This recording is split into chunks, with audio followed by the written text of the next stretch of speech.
Today I want to talk to you about country subdivisions.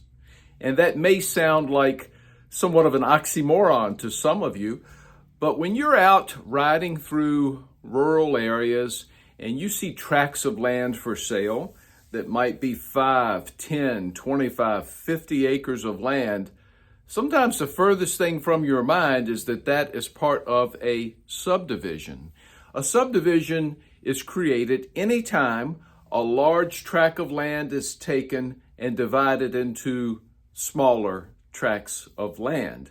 So when you hear subdivision, you might think of a neighborhood with little quarter acre or smaller lots with houses side by side. And yes, that's a subdivision, but it's also true with larger tracts of land. So for example, let's say you find 10 acres of land for sale and 100 acres of land was recently divided into 10 10-acre lots.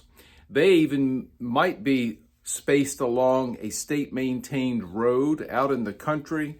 No roads going up in that subdivision, just an old existing road, and new property lines were drawn dividing those parcels into 10-acre lots.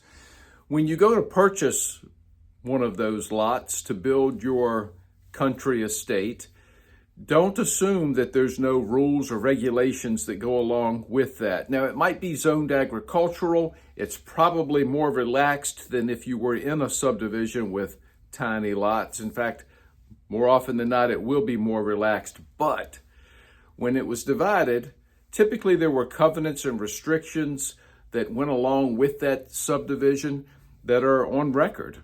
And they may include things like the size of the house you can build. It might say it's got to be at least X number of square feet. It might say that you can't have kennels. It could say that you can't conduct any sort of business from this property. It might dictate the type of building material you can use. It might say no mobile homes.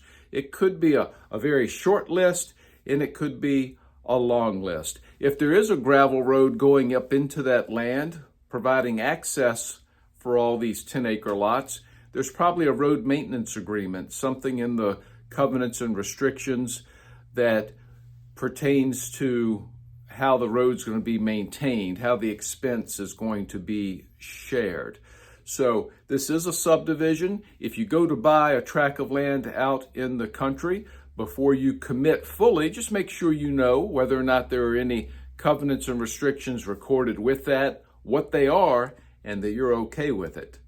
A little insight for you today on country subdivisions. I hope you have a great week.